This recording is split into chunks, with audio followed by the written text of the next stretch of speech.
My name is Brandy L. Poole, and I'm 32 years old. 2 weeks before Christmas, my husband looked at me after I refused to open our marriage and said, "Don't expect a gift this year.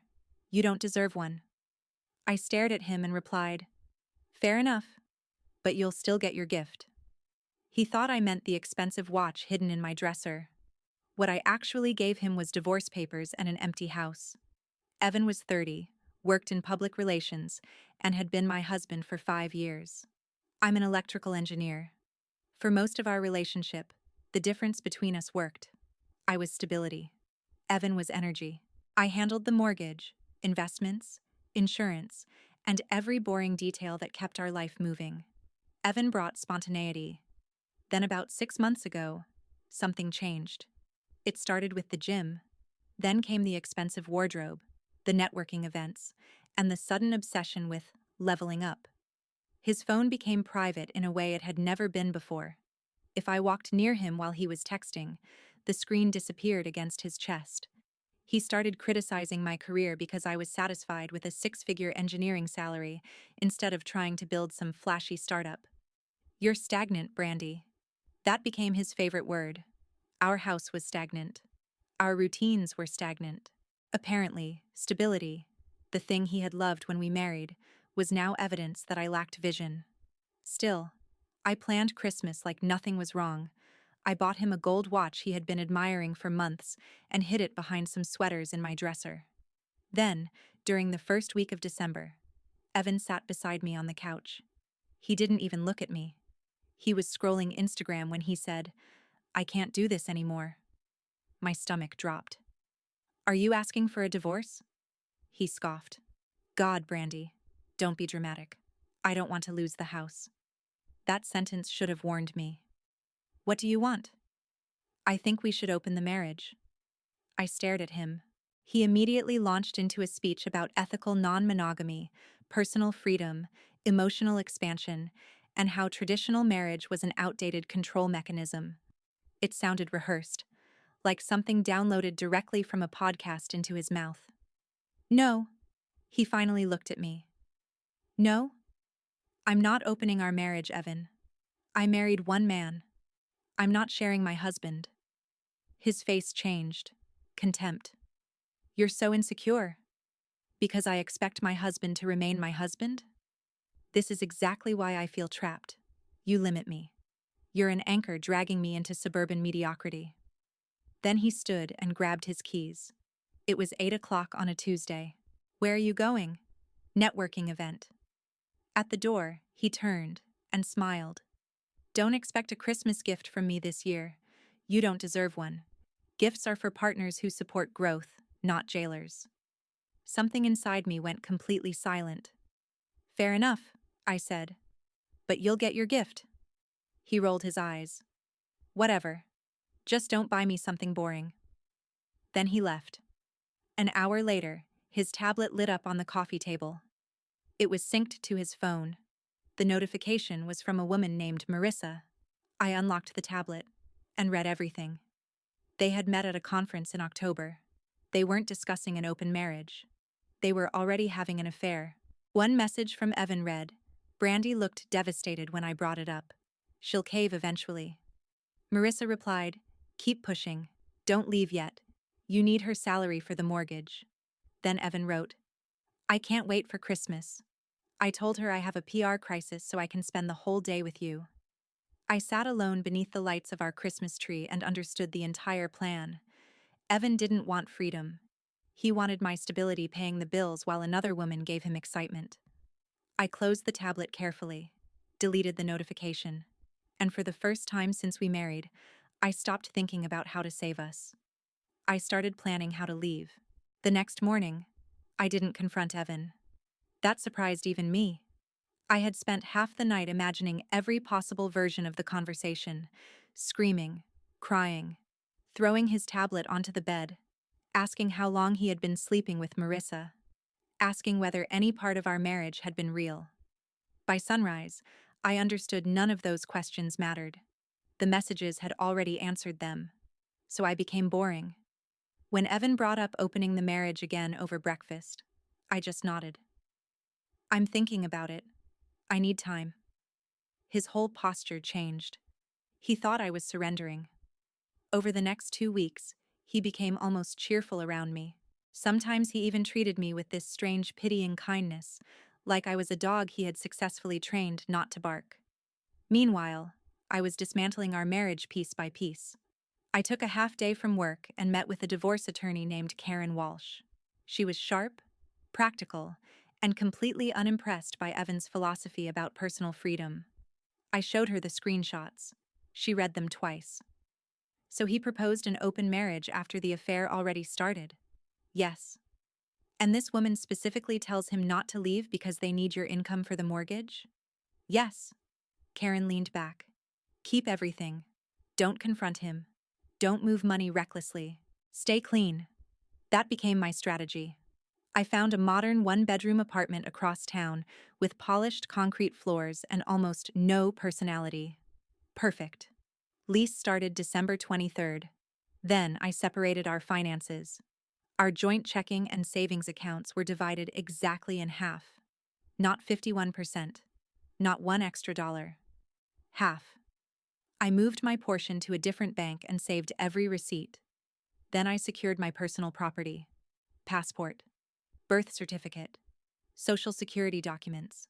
Grandfather's camera. Collectible watches. Anything irreplaceable disappeared gradually. I changed passwords to email, banking, retirement accounts, streaming services, and cloud storage. Evan noticed nothing. He was too busy texting Marissa about Christmas. Christmas Eve, Evan left for a haircut and some last-minute shopping. I drove to a U-Haul center and rented a 15-foot truck. I parked it several blocks away behind a hedge-lined side street where he wouldn't notice it if he came home early. That evening, Evan returned looking polished.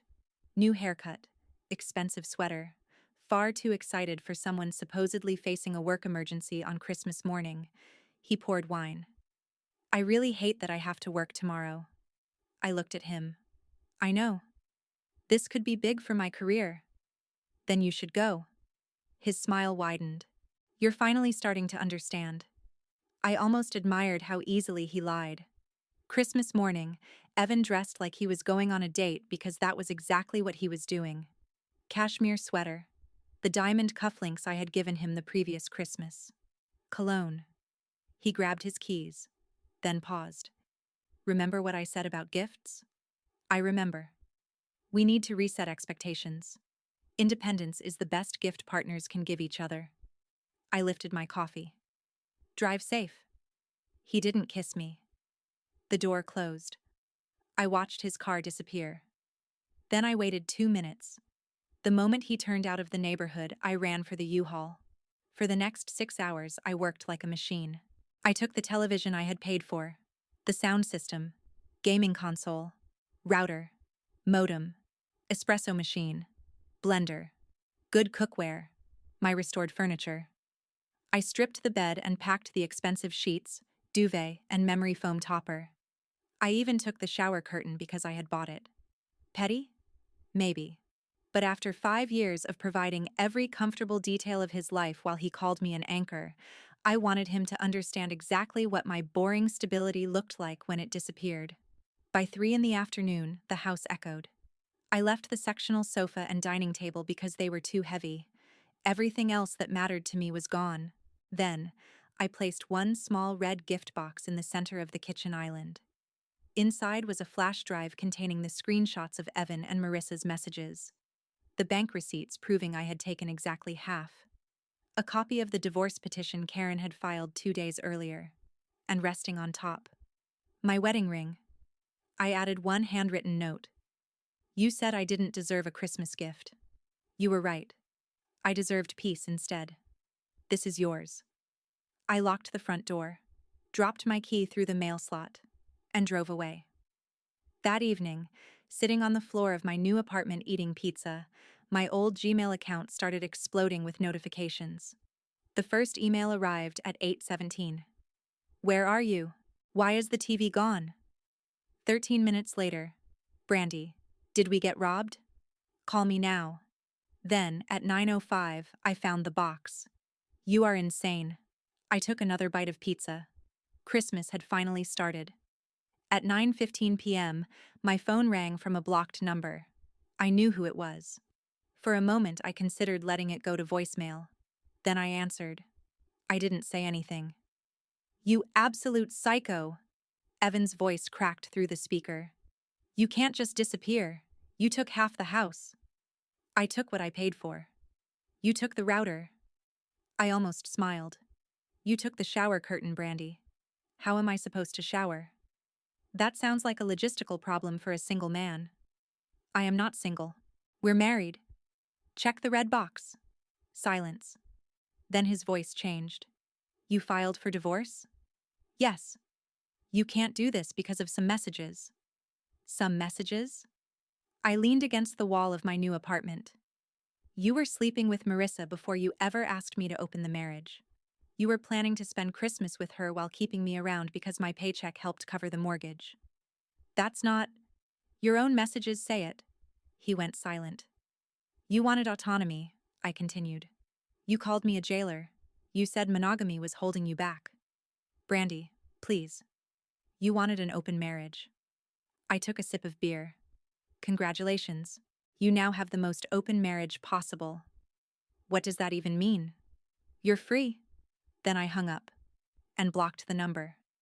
What happened afterward came through a mutual friend who had seen enough of Evan and Marissa's messages to understand why I left. Apparently, after our call, Evan couldn't stand being alone in that stripped-down house.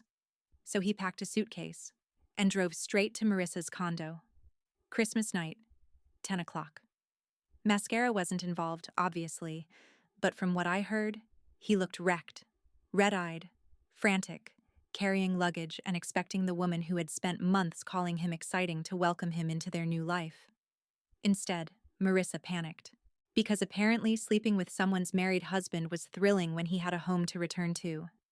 A divorcing man standing at her door with a suitcase was something else entirely. She told him he was bringing too much emotional intensity. Evan reminded her that she had encouraged him to push me toward an open marriage. Marissa apparently replied, "That was when things were uncomplicated." Uncomplicated. Then she told him she wasn't ready for a serious relationship. She wouldn't even let him stay the night. The woman Evan wanted freedom for closed the door in his face the moment that freedom required responsibility. With nowhere else to go, Evan drove 40 minutes to his mother's house. His mother had spent his entire life criticizing his job, clothes, weight, and relationship choices. It was the one place he hated staying. And now, it was home. Meanwhile, I slept on a mattress on the floor of my new apartment. No bed frame. Boxes everywhere. My television balanced on its shipping box. And somehow, it was the best sleep I had gotten in 6 months. The next 3 months were mostly lawyers. Karen handled every message Evan sent. There were dozens. Some angry. Some apologetic. Some accusing me of emotionally abandoning him. Others insisting we needed closure. I answered none of them. The evidence made things simple. Evan had been involved with Marissa before proposing the open marriage. The financial records showed I had transferred exactly 50% of our liquid assets. No hidden withdrawals. No revenge spending. Nothing he could use to make me look reckless. The biggest problem became the house. Neither of us could realistically maintain it alone. Evan tried. For about 6 weeks. Then reality caught up. The mortgage payment, utilities, insurance, credit card debt he had accumulated during his leveling up phase. He couldn't refinance enough to buy out my equity. I refused to keep paying for a property I no longer occupied, so the house went on the market. The place where we had once planned our future became a listing with professionally staged photos and phrases like warm family living space. Funny, nothing about that house felt warm anymore. It sold 3 months later. The closing appointment would be the first time I had seen Evan face to face since Christmas morning. The night before, Karen called. "Are you ready?" "For paperwork?" "For him." I looked around my new apartment. There was furniture now, plants, my espresso machine, my life. "I think so." What I didn't know was that Evan wasn't coming to the closing just to sign papers. He was coming with one final request. And this time, he wasn't asking for an open marriage. He was asking for the old one back. The closing was scheduled for 10 on a Thursday morning. I arrived early. Karen was already there with a folder thick enough to remind me that 5 years of marriage could apparently be reduced to signatures, disclosures, and bank instructions. I had changed in those 3 months. I'd lost about 15 pounds, but not because I was falling apart. I was hiking again, cooking instead of living on whatever takeout Evan wanted, sleeping without wondering who was lighting up his phone at midnight. I wore jeans, a fitted jacket, and the watch my grandfather left me. For the first time in years, I looked like myself. Evan arrived 10 minutes late. I almost didn't recognize him. The carefully curated version of him, the expensive clothes, perfect hair, gym confidence, had collapsed. His face looked swollen with exhaustion. His hair was messy. No designer jacket, no polished performance. He sat across from me without meeting my eyes.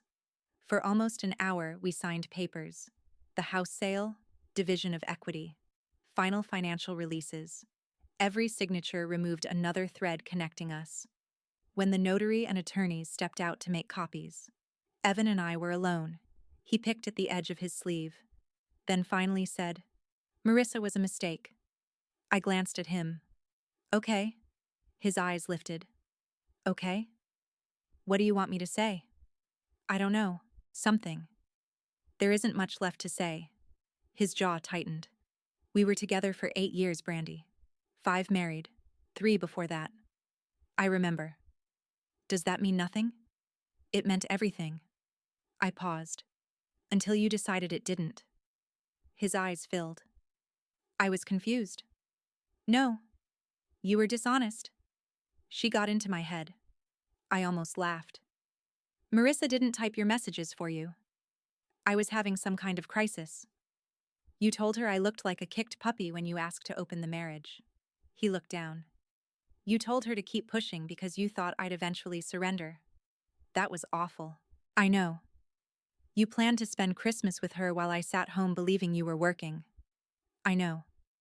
And you wanted to keep me because my paycheck helped pay the mortgage." His face crumpled. "That wasn't the only reason." "That sentence doesn't help as much as you think it does." He started crying. Not dramatically. Quietly. "I miss our life." There it was. Not, "I understand what I did to you." Not, "I betrayed you." He missed the life. The house. The routine.